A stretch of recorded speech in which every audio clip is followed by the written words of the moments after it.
തൂലികയിലൂടെ സ്നേഹമൊഴുക്കിയ സുൽത്താൻ. കാലത്തെ കലകൊണ്ടു തോൽപ്പിച്ച സുൽത്താൻ. എന്റെ എഴുത്തുകൾ വായിച്ച് ഏറ്റവും കൂടുതൽ ചിരിച്ചത് ഞാനായിരിക്കും, കരഞ്ഞതും ഞാനായിരിക്കും. കാരണം അതൊക്കെയും എന്റെ അനുഭവങ്ങളായിരുന്നു. അക്ഷരങ്ങളുടെ സുൽത്താൻ.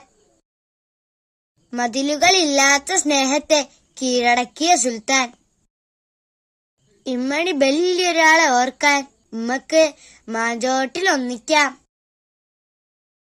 മതിലുകൾക്കപ്പുറം നിന്നിരുന്ന മലയാളത്തിന് പ്രേമലേഖനം നൽകി കൂടെ കൂട്ടിയ ബേപ്പൂർ സുൽത്താന് പ്രണാമം.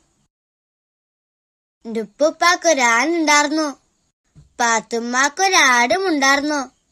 അപ്പൊ സുൽത്താനോ? സുൽത്താനൊരു പേനയും ഉണ്ടാർന്നു.